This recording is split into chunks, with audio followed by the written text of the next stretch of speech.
स्वागत है आप सभी का एक और न्यू वीडियो पर। देखिए एमपी बोर्ड एग्जामिनेशन खत्म हो गए एंड अभी सभी बच्चे वेट कर रहे हैं कि उनका जो रिजल्ट है वो कब तक अनाउंस हो जाएगा। वैसे तो एक्सपेक्टेड टाइम एमपी बोर्ड ने बता दिया है कि हाँ अप्रैल तक आपका जो रिजल्ट है वो अनाउंस हो सकता है, पर इसका कोई अभी कंफर्म नहीं है क्योंकि चुनाव वगैरह भी होने हैं। अभी आपके 5th और 8th के बोर्ड एग्जामिनेशन भी हो रहे हैं, नहीं तो 11th का एग्जाम भी हो रहा है, तो हो सकता है कि आपका जो रिजल्ट है वो पोस्टपोन भी हो जाए। पर अभी बात ये आती है कि कुछ बच्चों के पेपर बिगड़ गए थे, वो ये पूछ रहे हैं कि हमें मैक्सिमम कितने सब्जेक्ट में फेल किया जा सकता है, यानी कि जो सप्लीमेंट्री आती है वो कितने सब्जेक्ट में आती है, 10th में यहाँ पर क्या होता है, 12th में क्या होता है। तो ये सारी चीज़ें मैं आपको आगे बताता हूँ जिससे कि आपका जो ईयर है वो खराब नहीं होगा। अगर आपका 1-2 पेपर बिगड़ गए हैं, अगर आप उसमें बाय चांस पास नहीं हो पाते हो, तो क्या-क्या आपके पास ऑप्शन होते हैं, कैसे क्या आप अपने नंबर बढ़वा सकते हो या फिर आप दोबारा से एग्ज़ाम दे के पास हो सकते हो। आपने इम्प्रूवमेंट एग्ज़ाम का नाम सुना होगा एमपी बोर्ड में, सारी चीज़ें आपको आगे बताऊँगा, वीडियो में एंड तक बने रहिए। नहीं तो सब्सक्राइब ज़रूर से कर दीजिएगा, नोटिफ़िकेशन आइकन ऑन करके रखिएगा। एमपी बोर्ड एग्ज़ामिनेशन की ऐसी इन्फॉर्मेटिव वीडियोज़ मैं आपको आगे देता रहूँगा। अब देखिए एमपी बोर्ड में सब्जेक्ट का क्राइटेरिया होता है कि 10th में आपके मिनिमम 6 सब्जेक्ट होते हैं, 12th में आपके मिनिमम 5 सब्जेक्ट होते हैं।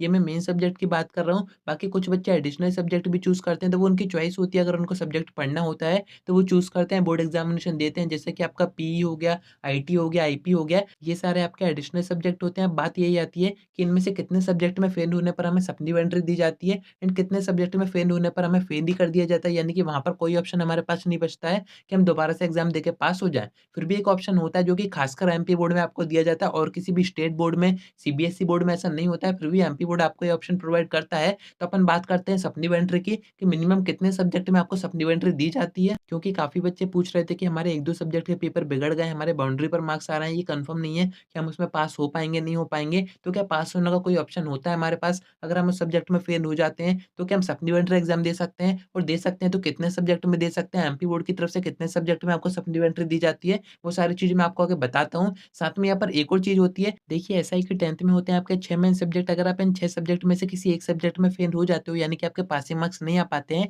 तब भी आपको यहाँ पर पास ही माना जाता है, क्योंकि एमपी बोर्ड में बहुत ही अच्छी स्कीम होती है, बेस्ट ऑफ 5। इसके बारे में आपने सुना होगा। अगर आप किसी एक सब्जेक्ट में फेल हो भी जाते हो, आपके कम नंबर आते हैं, तब भी आपको पास की मार्कशीट दी जाती है, आपको पास ही किया जाता है। ऐसे में आपको कोई भी एग्ज़ाम नहीं देने होते हैं। बट अगर आपके किन्हीं 2 सब्जेक्ट में कम नंबर आते हैं, पासिंग मार्क्स कम आते हैं, यानी कि 2 सब्जेक्ट में अगर आप फेल हो जाते हो, तो एक सब्जेक्ट के आपको सप्लीमेंट्री एग्ज़ाम देने पड़ते हैं एंड दूसरा सब्जेक्ट जो आपका बेस्ट ऑफ 5 में कट गया है, उसके आप चाहें तो एग्ज़ाम दे सकते हो, चाहें तो एग्ज़ाम नहीं भी दे सकते हो। यानी कि एक सब्जेक्ट का आप एग्ज़ाम देके भी पास हो सकते हो। तो 10th में यहाँ पर सीधी-सी बात है कि 2 सब्जेक्ट में आपको सप्लीमेंट्री दी जाती है, जिसमें से एक का एग्ज़ाम आप दे सकते हो। पर अगर आप 2 सब्जेक्ट से ज़्यादा में फेल हो रहे हो, यानी कि 3 में हो रहे हो, 4 में हो रहे हो, तो ऐसे में आपके पास कोई भी ऑप्शन नहीं होता है, आपको सप्लीमेंट्री नहीं दी जाती है। ऐसे में आपको डायरेक्ट फेल कर दिया जाता है, आपका जो रिज़ल्ट आएगा वो फेल का आएगा। अब ऐसे में क्या ऑप्शन आपके पास होता है जिससे कि आपका ईयर खराब ना हो, आपको 10th दोबारा से रिपीट ना करना पड़े, वो मैं आपको आगे बताता हूँ। पर अगर आपके 2 सब्जेक्ट में सप्लीमेंट्री आ रही है, 2 सब्जेक्ट में आप फेल हो रहे हो, तो उनका एग्ज़ाम देके आप इसी ईयर में पास हो सकते हो। ऐसे में आपको 12th का बता दूँ, तो आपके 5 मेन सब्जेक्ट होते हैं। अब 5 मेन सब्जेक्ट में से आपको 1 का ही ऑप्शन दिया जाता है,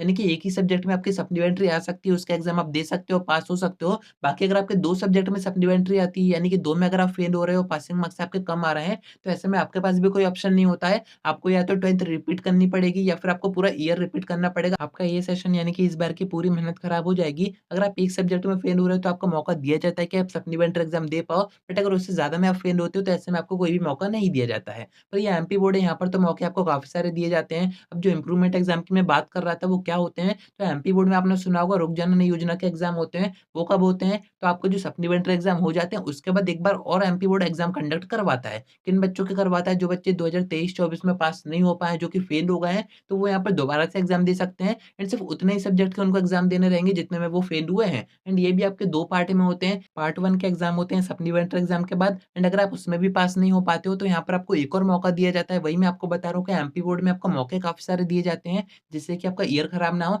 सेकंड पार्ट के एग्ज़ाम होते हैं दिसंबर में, रुक जाना नहीं पार्ट 2 एग्ज़ाम आपने सुना होगा दिसंबर में होते हैं। अगर आप रुक जाना नहीं पार्ट 1 में पास नहीं हो पाए हो, तो उन्हीं सब्जेक्ट के एग्ज़ाम आप दोबारा से दे सकते हो रुक जाना नहीं पार्ट 2 में। यानी कि 2 मौके आपके पास होते हैं। अगर आप फेल हो जाते हो, तो आप इसी सेशन में, यानी कि इसी सेशन की मार्कशीट आपके पास आ जाएगी। अगर आप रुक जाना नहीं योजना पार्ट 1 में पास हो जाओगे, पार्ट 2 में पास हो जाओगे, पर ये तभी होगा जब आप रुक जाना नहीं योजना के फॉर्म भरोगे, एग्ज़ाम देने जाओगे, उसमें पासिंग मार्क्स आपके आएँगे, तभी आपको पास की मार्कशीट दी जाएगी इस सेशन की। ऐसी कोई भी स्कीम नहीं है कि आपको फ्री में पास कर दिया जाएगा। एमपी बोर्ड में काफ़ी अच्छी चीज़ें होती हैं, पर ऐसा कुछ भी नहीं होता है कि आप फेल होने के बाद भी पास हो जाओ। मौके आपको काफ़ी सारे दिए जाते हैं बट फ्री में आपको पास नहीं किया जाता है। एमपी बोर्ड में एक चीज़ आपने सुनी होगी कि सब पास होंगे, तो सब पास ऐसे होंगे कि पासिंग मार्क्स आएँगे तब वो पास होंगे। ऐसा नहीं कि फ्री में सभी पास हो जाएँगे। तो ये मैंने आपको बता दिया है कि 10th और 12th में कितने सब्जेक्ट में सप्लीमेंट्री दी जाती है। बाकी उससे ज़्यादा सब्जेक्ट में अगर आप फेल हो रहे हो तो आपको फेल ही किया जाता है। उसके बाद आपके पास एक ही ऑप्शन है, आपको रुक जनन योजना के एग्ज़ाम देने होते हैं। बाकी देखिए रिज़ल्ट भी होता है, वो भी वेरी करता है। फर्स्ट आपके मेन बोर्ड एग्ज़ामिनेशन का रिज़ल्ट अनाउंस किया जाएगा, उसके बाद जो सप्लीमेंट्री एग्ज़ाम होंगे उसका रिज़ल्ट अनाउंस किया जाएगा।